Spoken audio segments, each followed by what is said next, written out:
Hello friends, हम देख रहे थे बीएड के अंतर्गत हमारा सब्जेक्ट था ईटी एंड आईसीटी एंड हमारी यूनिट है unit number 4 that is applications ICT in education. जो टॉपिक हम देखने जा रहे हैं वो है मल्टीमीडिया। मल्टीमीडिया से तो आप सभी परिचित हैं बहुत अच्छी तरीके से।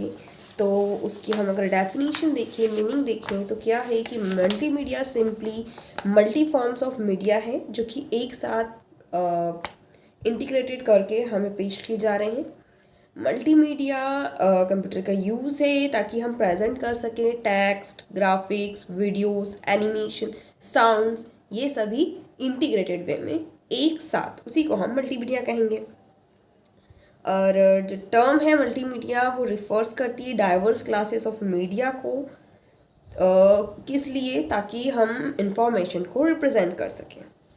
ओके, सो मल्टीमीडिया के जनरली 3 ग्रुप्स में से हम बांटते हैं, text, visuals and sound. Text में भी बहुत सारी चीज़ें होती है, साउंड्स में भी बहुत से हम बोल सकते हैं ग्रुपिंग हो सकती है, और विजुअल के अंतर्गत भी बहुत सारी चीज़ें आती हैं।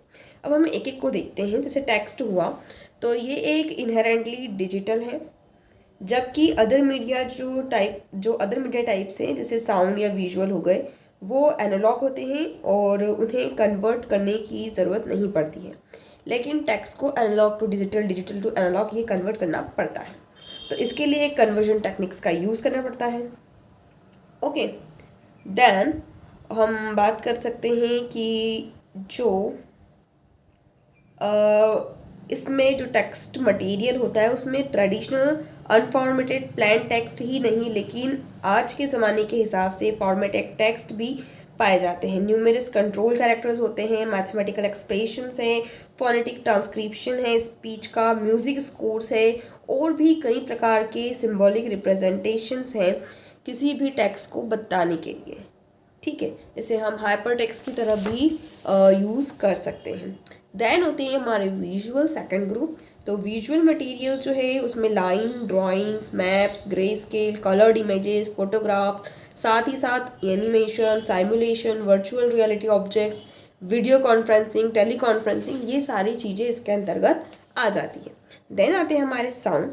तो साउंड मटेरियल में telephone, broadcast quality speech to speech होगी वॉइस को रिप्रेजेंट करने के लिए, या वाइड बैंड ऑडियो होगा म्यूज़िक रिप्रोडक्शन के लिए, या रिकॉर्डिंग ऑफ साउंड्स होंगे जैसे कि इलेक्ट्रोकार्डियोग्राम से बना हो, या दूसरे बायोमेडिकल सिग्नल से बना हो, या अदर परसेप्टरी सेंस से जैसे टच, स्मेल।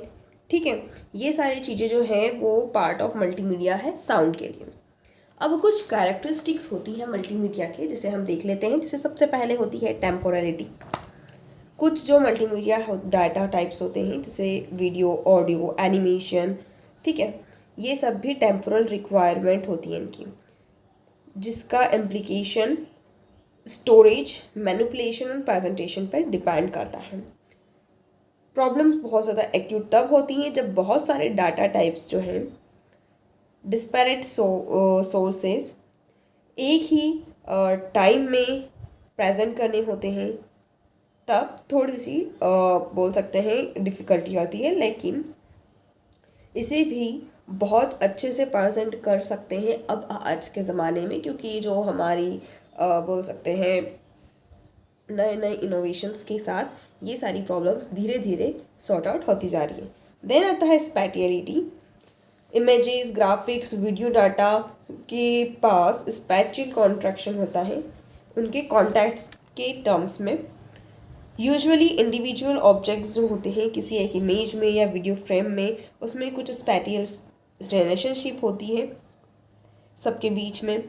ओके, ये जो रिलेशनशिप है यूजुअली प्रोड्यूस करती है कुछ कॉन्स्ट्रेंट्स जब हम सर्चिंग करते हैं किसी ऑब्जेक्ट को डाटाबेस में। तब ये जो रिलेशनशिप है ये ऑर्गेनाइज करती है डाटा का विजुअल लेआउट वर्चुअल पेज या मीडियम पे। तो इस प्रकार से स्पैटियलिटी काम करती है।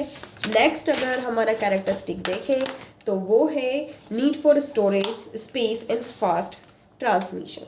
ह्यूज वॉल्यूम ऑफ डाटा जो है कैरेक्टराइज मल्टीमीडिया इंफॉर्मेशन का, उसके लिए हमें स्टोरेज की बहुत ज़्यादा ज़रूरत पड़ती है। जैसे जैसे इमेज के पिक्सल बढ़ते जाते हैं उसका जो स्टोरेज का अमाउंट है वो भी इंक्रीज होते जाता है। साथ में need for content based access, and जो लास्ट है हमारा कैरेक्टरिस्टिक वो है collaborative support environment.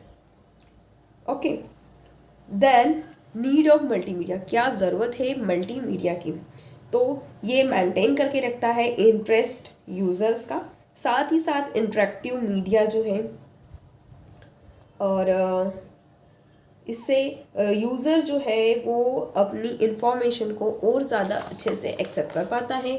Easiest waste of interaction है, इजीली हम इंट्रैक्शन कर सकते हैं इन ग्राफिक, साउंड, हाइपरलिंक की मदद से।